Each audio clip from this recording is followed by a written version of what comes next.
Learning objectives. After studying this module, students will be able to understand presentation of data, learn about different types of presentation of data, know about textual presentation of data, learn about tabular presentation of data, know different types of tabular presentation of data, know about parts of a table, discuss geometric diagrams, explain types of bar diagrams.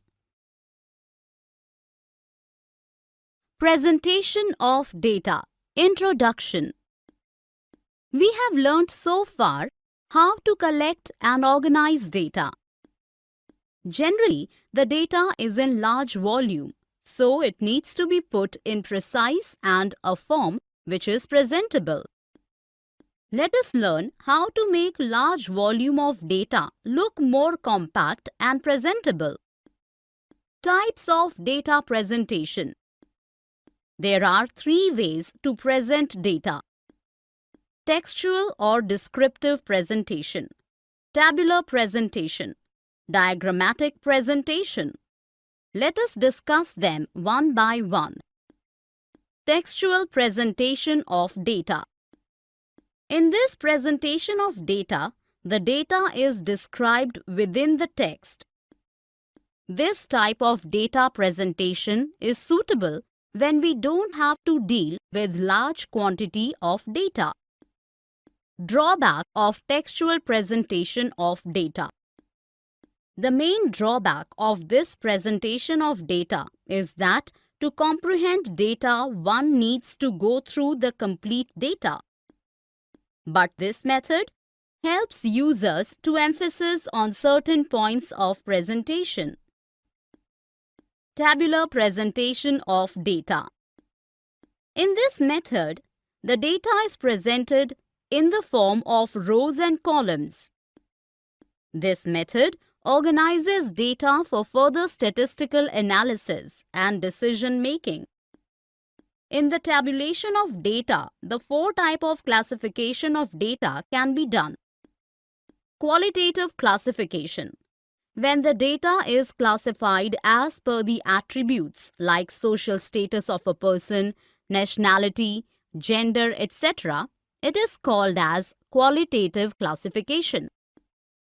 Quantitative classification.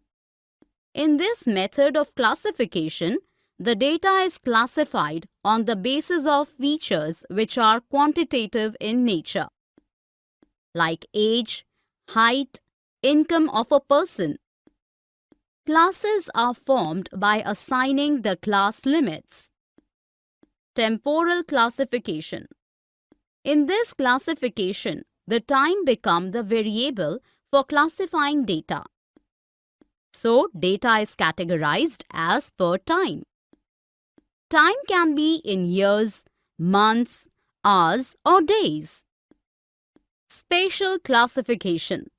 When the classification of data is done on the basis of geographical location, then it is called as spatial classification.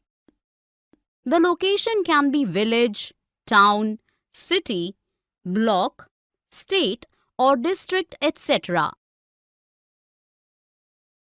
Tabulation of data and parts of a table.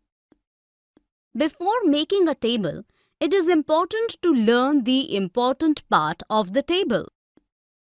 The simplest way to represent data through table is to represent data in row and columns. A good table should have the following parts: table number, title, captions, row headings, body of table, source. Table number. Table number helps to distinguish between the tables. It is used for the identification of the table. A table number can be given on the top or at the beginning of the table. Title. The title of a table tells what a table contains. A title should be clear, brief, and carefully framed so that the correct interpretations are made from the table. Captions. In a table, at the top of each column, a column heading is given that defines the figures of the column. Row headings. These are also called as stubs. This is the heading of a row. The designations of the rows are also called stubs or stub items. Body of table. It holds the actual data of the table. Location of any one figure or data in the table is fixed and determined by the row and column of the table. Source. It is a statement or phrase that shows the sources of data which is presented in the table. It is usually written at the bottom of the table. Diagrammatic presentation of data. This method provides the effective and quick understanding of the actual data as compared to textual or tabular presentation of data. This method of representation of data translates highly abstract ideas into more comprehensible form. The diagrams are more effective in presenting data. Types of diagrams. The important diagrams that can be used are geometric diagram, frequency diagram, arithmetic line graph. Let us discuss these diagrams one by one.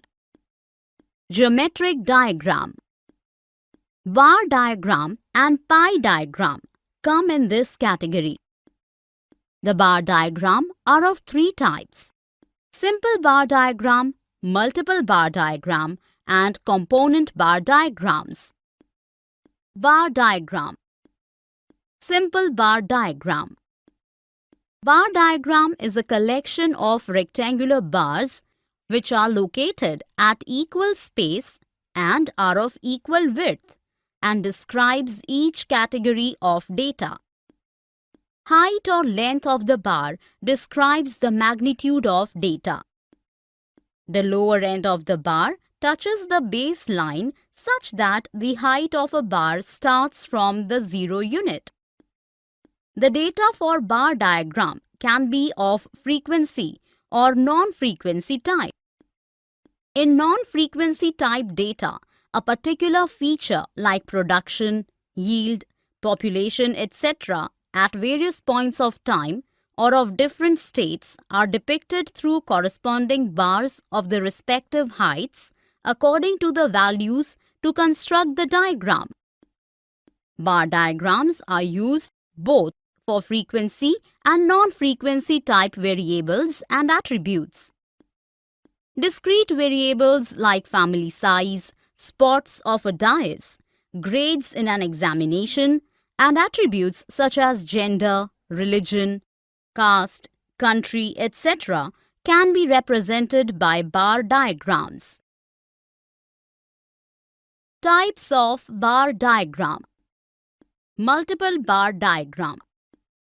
These diagrams are used for comparing two or more than two sets of data. For example, income and expenditure or import-export for different years, etc. Component bar diagram. The component bar diagrams are also known as charts, are used to compare the sizes of different parts and also shows relationships among different parts. A component bar diagram shows the bar and its subparts into two or more components. For example, the bar might show the total population of children in the age group of 6 to 14 years. The component bar diagram are generally represented in shaded form. Pie diagram. A pie diagram is a circle whose area is proportionally divided among the components and shows as percentage to total. The circle in pie chart is divided into as many parts by drawing straight lines from the center to the circumference. Frequency diagram. Frequency diagrams represent the data that are in the form of grouped frequency distributions. These diagrams are represented by histogram, frequency polygon, frequency curve, and ogive. Histogram. A histogram is a two-dimensional diagram, consists of rectangles whose area is proportional to the frequency of a variable and whose width is equal to the class interval. The difference between the bar diagram and histogram are that the spacing and the width or the area of bars are arbitrary. A single vertical line could have served the same purpose as a bar of same width. Moreover, in histogram, no space is left between two rectangles, but in a bar diagram, some space must be left between consecutive bars. Bar diagram can be drawn for discrete and continuous variables, whereas the histogram can be drawn only for continuous variables.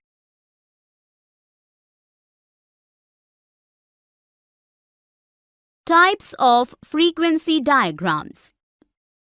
Frequency polygon. It is a plane diagram bounded by straight lines. It contains 4 or more lines. It is an alternative to histogram, but can be fit on a histogram to study the shape of curve.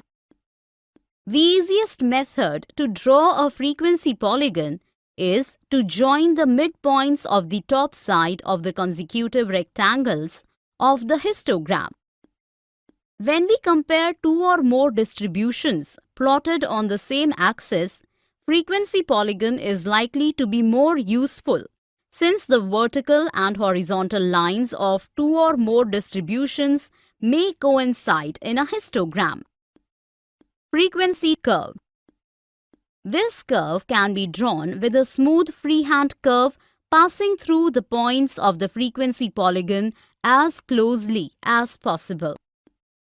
It is not necessary that this curve pass through all the points of the frequency polygon. Ogive.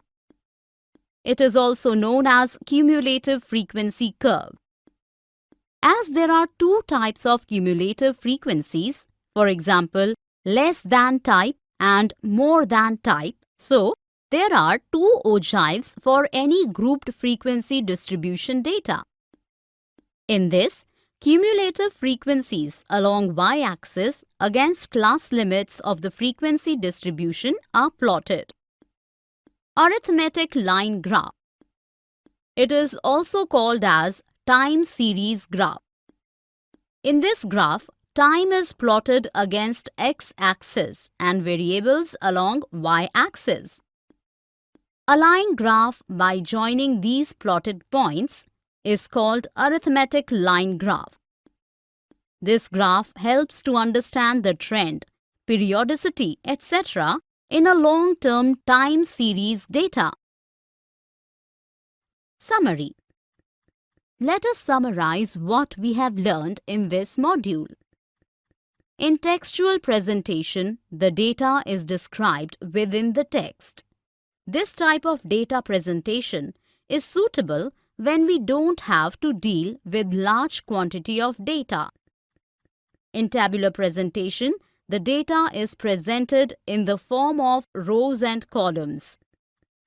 When the data is classified as per the attributes like social status of a person, nationality, gender, etc., it is called as qualitative classification.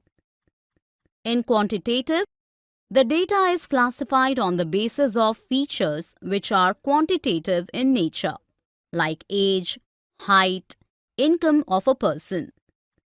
When the classification of data is done on the basis of geographical location, then it is called as spatial classification.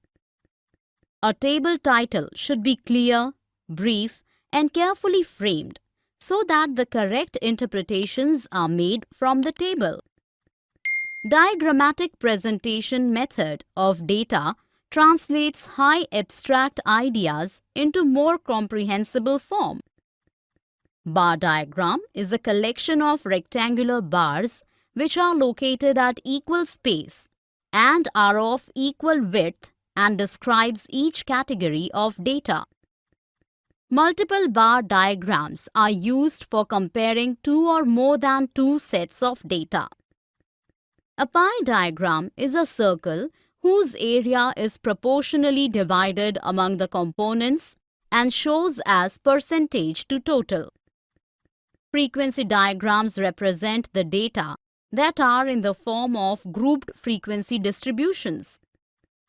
A histogram is a two-dimensional diagram, consists of rectangles whose area is proportional to the frequency of a variable and whose width is equal to the class interval. Frequency polygon is a plane diagram bounded by straight lines. It contains 4 or more lines. It is an alternative to histogram, but can be fit on a histogram to study the shape of curve.